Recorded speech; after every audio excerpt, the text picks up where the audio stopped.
industry particularly in regard to engaging employers and that element, please do fire those through. And we'll move. Shall I hand back to you, Tony? We'll move on next to making Kickstart inclusive. Yes, indeed. Yeah. So thanks to everyone so far. And I guess if we were having this conversation 12 months ago, the world was a very different place.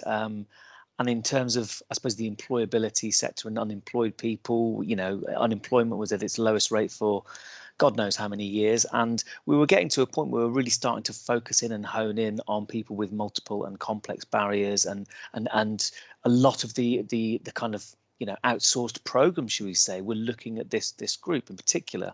And I think it's a reasonable fear in the marketplace right now that with the chaos of 2020 and the kind of avalanche of unemployment, as it's been called in certain sectors, that there's a real concern that people with different and complex barriers, be it disability or learning disability, might find themselves even pushed further back in the queue for work. So in linking this, we've got two fantastic speakers who are going to come in now. So I'd like to welcome Mark Capper from Mencap and Angela Matthews from the Business Disability Forum, who are going to talk about how we can make Kickstart work, make Kickstart inclusive. So Angela, Mark, would you like to come in? Hi. Hello there. Mark, are you going first? Hello. Yeah, if you don't mind, I've just got a few slides I've thrown together just to keep me on track, if that's okay. Which I'll just pop up. Got any fringe, Angela? It's my lockdown fringe. For those seeing the screen, it's quite questionable. My friend in my bubble cut it for me one evening after a couple of glasses of wine. So just don't look at the fringe. It will grow out by the time we go back to the office and I actually see people.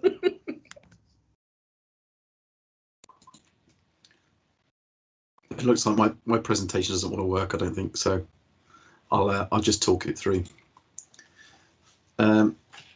So for those of you that don't know Mencap, we're a learning disability charity work across England, Wales and Northern Ireland. So we do a lot of work in terms of supporting people to live independently in the community, but we also do quite a lot of work around the employment sector and trying to move as many people into work as possible. We define learning disability as an intellectual impairment, so a lifelong condition, as opposed to learning difficulty, which is a particular barrier like dyslexia, dyspraxia, which will impact on somebody's learning but not on their intellect. And we also we do still work with both groups, but our primary focus is learning disability. We will also work with people on the autistic spectrum, as I think the three groups have common barriers, which are generally around job entry. And in particular, things like inaccessible recruitment processes, the need for reasonable adjustments, difficulty through formal interviews. So looking at how we might adjust those sorts of processes. So we were very keen on exploring Kickstart as a training provider. We registered very early in the process to become a gateway organisation, but I think there was a fair degree of nervousness with our organisation because I think, as Nick was alluding to at the start, that the programme was sort of almost running before it could walk, and I think we perhaps saw some issues with a lack of template contracts of being absolutely clear what the obligation was on the gateway organisation. And as a charity, I think we're generally quite risk averse. So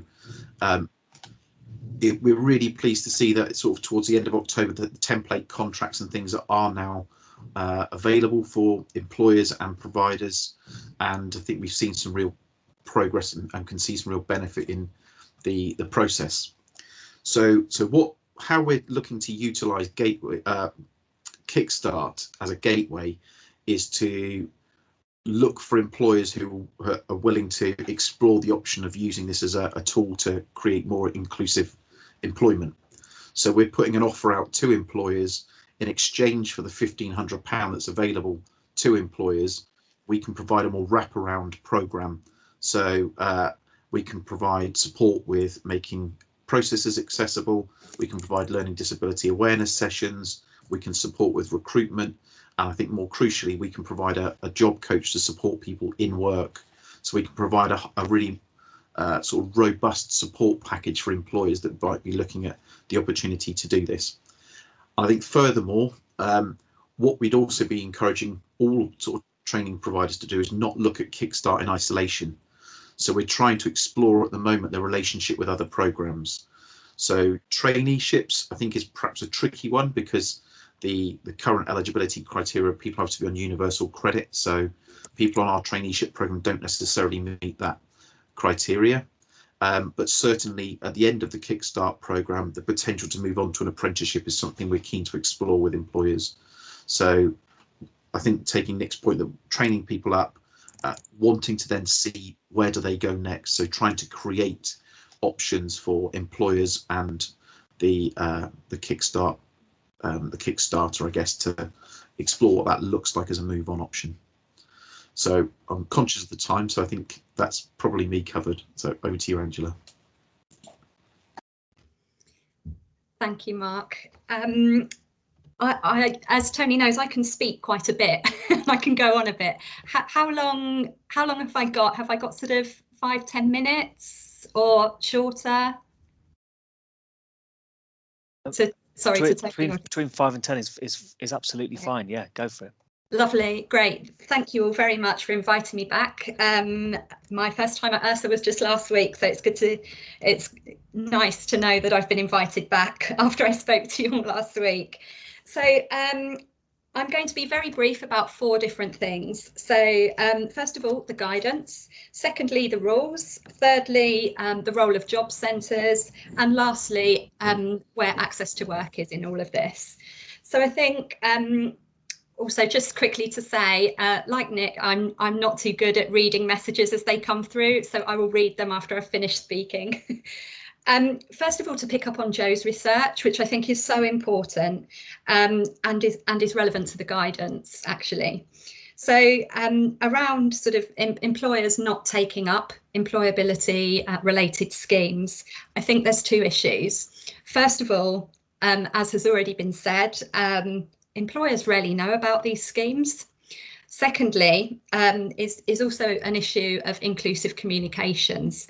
So for a lot of employers, especially the big employers that BDF works with, and just to say here, we are not applying to the Kickstart scheme because we're very small, but also we're not a gateway either. So my job is to be nosy and ask our employers how things are going with the schemes they are doing.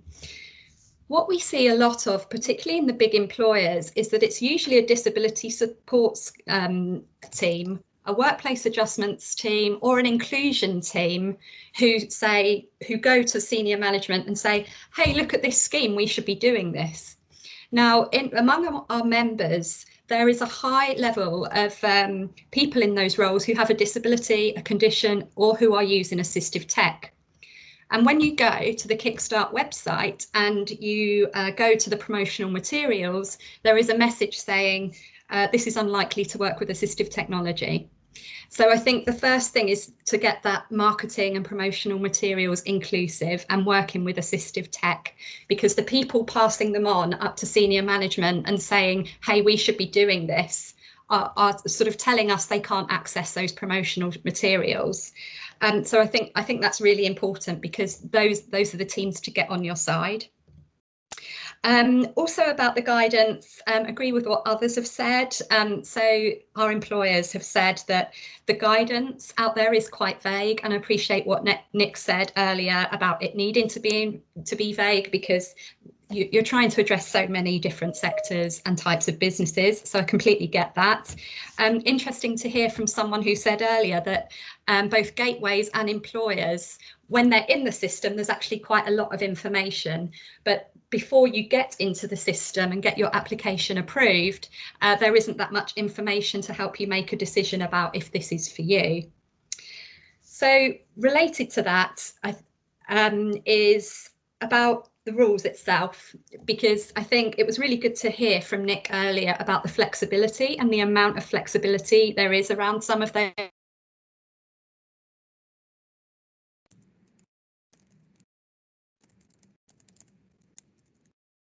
Or you can't find that information a lot of the time when looking on the website. So we've got a couple of big employers who have applied and been successful and are part of the Kickstart, pursuing the Kickstart scheme now. And they said the most helpful thing in the whole process is actually the job centre. When you speak to a human, and there is actually a lot of information out there. I'll come on to job centres in just a moment. So some of the rules in terms of inclusion. So two main things really. Big employers, as we've already heard, it's not that easy to take on, even for big employers, to take on 30 people. And for many employers, we are already into a financial year. For many employers, they will plan resources ahead for the next financial year. And to take part in one of these schemes is it's not something businesses wake up one day and say, hey, yeah, let's do that. It's a strategic decision that needs to come from the top. And that includes a lot of business areas being on board with that. So to say, OK, within this business year, we're going to take part in this scheme that we didn't resource for, onboard 30 people, and make sure that there is some sort of measurable outcome in 6 months' time for these young people is a very, very big ask. One employer I spoke to just 2 weeks ago said, and hang on a minute, there was also the good work agenda.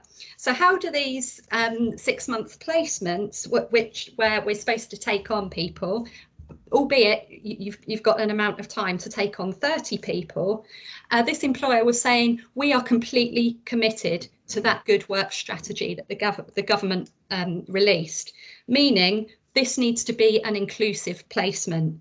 We need to make sure that the person is well, that they have adjustments, that they have the right support. For some people with different conditions, that means a longer onboarding process. It means mentoring, buddying at the start. For some people, even through applying through this scheme, it doesn't mean Job Centre passes someone over and has an interview. For some people, this organisation was saying, well, actually, for some people, we would do a work trial, not an interview. And, you know, so that wasn't immediately obvious. And the Job Centre weren't always aware how flexible this employer would be. So I mean, some employers who are engaged in this Kickstart programme that we work with have said, we are looking to keep everyone we onboard as part because of the good work agenda. So I think there's some really sort of good thinking around this. And a lot of some of our employers are trying to think about how the Kickstart placements can provide good work further on through 6 months. It was really interesting that this same employer said, we wouldn't have thought from the guidance on the website that we would be eligible because we couldn't take on 30 people. But actually, when we said we could potentially do it if we involved our umbrella organisations, then they were in, and that they're enjoying being part of that. In terms of disability inclusion, Tony and Mark have already mentioned the minimum of 25 hours per week is a huge barrier for a lot of disabled people. People with energy limiting conditions, fatigue, chronic pain, people with learning disabilities. Sometimes we're talking about 5, 10, 15, 20 hours a week at the very most. So the minimum is 25 hours per week is a huge barrier for that makes this programme not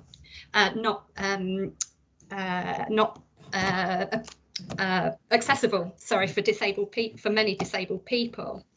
The other thing that we see with many disabled people is that they have taken time to do education and taken longer to progress through the education system, meaning there are people between 25 and 30 who could be part of this programme because it's taken them longer because of a lack of inclusive education opportunities earlier in their life, but also a lack of access to support workers, particularly during the pandemic, and assistive technologies that have only been available to them later in their life.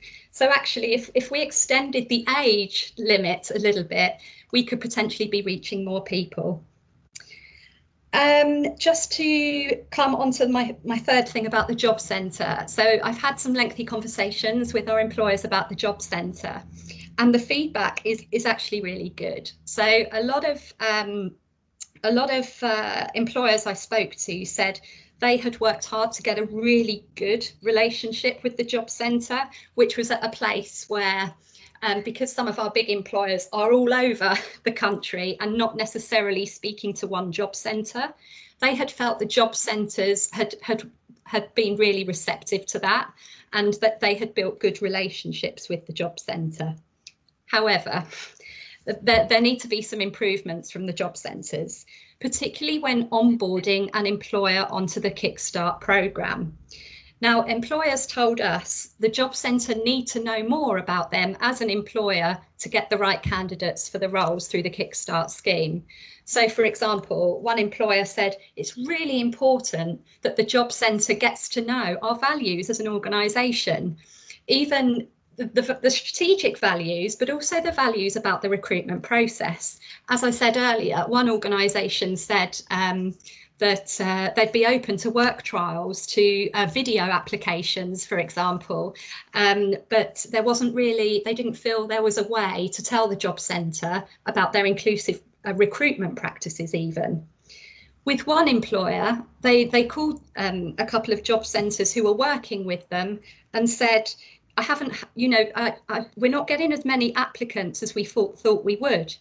It turned out that because the job centre didn't have sort of a grasp on how inclusive and how flexible the employer would be around recruitment processes for disabled people, the job centre were turning candidates away that the employer would have taken on.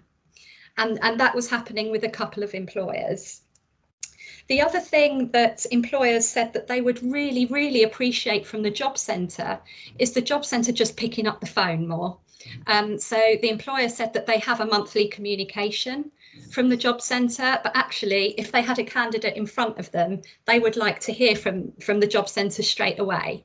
So sort of waiting in sort of a few weeks for a newsletter was seen as not as flexible and not as sort of, like, the employer got to a place where they wanted it to move sort of a bit more intuitively and a bit more with a bit more humanness and to be able to speak to the job centre when they've got someone in front of them, for example. And the last thing is just about linking job centres to some of the government's initiatives. So we had feedback that job centre advisors had little knowledge about two things: the Disability Confidence Scheme, and that's really important because of the role of the Offer in an Interview scheme, that if you are a level 2 or level 3 disability and confident employer, that would be part of the recruitment process for someone.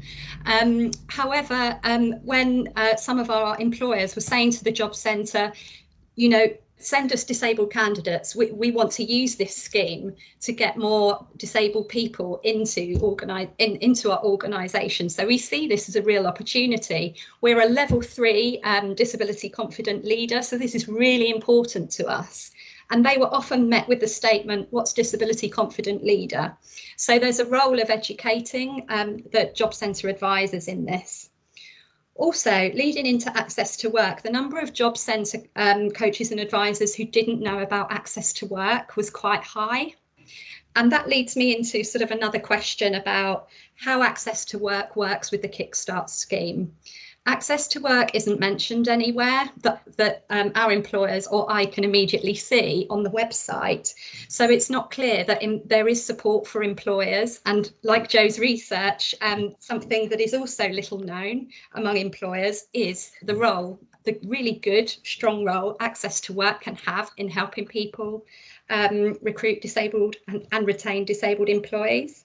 So I think the other thing with that is, I guess, a question and maybe an action is about how access to work can support the onboarding of disabled people through this scheme, particularly to make sure that the timelines for those two schemes link up.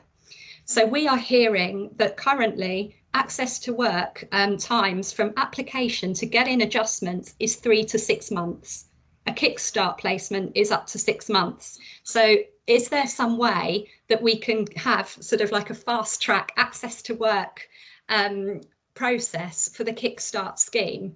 What we really don't want is what we see quite often, but we don't want to see it for this Kickstart scheme, is where an employee is recruited through the Kickstart scheme, but then can't start for a few months because they haven't got their adjustments in place. So it would be really good to hear a bit more about how Access to Work and Kickstart, how those teams in DWP are working together. Both great schemes, but would just, there'll be so many more opportunities if they were linked together. Told you I could talk, so I might stop there, but I hope that was helpful. Wow, that's incredibly helpful, Angela, and I agree with everything you said. I was nodding like that Churchill dog throughout. Couldn't agree more, and it is absolutely everything you say. There is good research evidence to back it up, as well as obviously the fact that you are talking to your members who are businesses. So I just want to pick up on the comment about disability confident, because that I mean, there's so much to talk about there in terms of inclusion, and also given Mencap's role, as well as I flagged up in the chat, we know that there is, I think, is it about 75% disability employment gap for people with learning disability? It's absolutely huge. They are the least, the most badly served, I suppose you could say, of all groups of people with disability, but on top of the existing 50% disability gap. Without wanting to get on my soapbox here, but is it worth just picking up the comment about, well, leave it open if anyone has a question, but the disability confident, I thought that was already happening because it is a DWP, you know, accreditation, and I thought that a lot of the programs were hinging. So Nick, you've got your hand up, please. Yes, sorry, Joan. It perhaps wasn't that one. Angela, when you were talking, did I hear you say that a barrier for disabled people was the requirement to work 25 hours a week? Can be for some types of disabilities. Right. Just to be really clear, we pay 25 hours. That doesn't mean the young person has to work 25 hours. Right. Okay. Lovely. Sorry, that's probably our communication. Great. To be very clear, but really good to know. But we're absolutely open to having conversations about reasonable adjustments, because we do want the scheme to be as inclusive as possible. So I couldn't quite know whether I picked it up, but I thought it was a really key point. No, it is. So that answer is really, really helpful, and I'd love to communicate it to our members, because yes, I don't think that's known. So thank you ever so much, Nick. Okay. Appreciated. And Nick, I'm aware we're short on time here, but do you have any other initial responses for either Angela or Mark's points? Because I think there's some really interesting, relevant points and ideas that have come out of that. There are, but I've got to massively apologise and say I do have a stop at. I have a very hard stop at 12:30. So Angela, I don't know. Is it perhaps worth you and I picking up a conversation offline? Is that okay, Tony, with you? Yeah, lovely. Absolutely. Thanks, Nick. Please Perfect. do. Yeah. All right. Thanks, everyone. Thank you so much for being with us, Nick. Take care. Bye.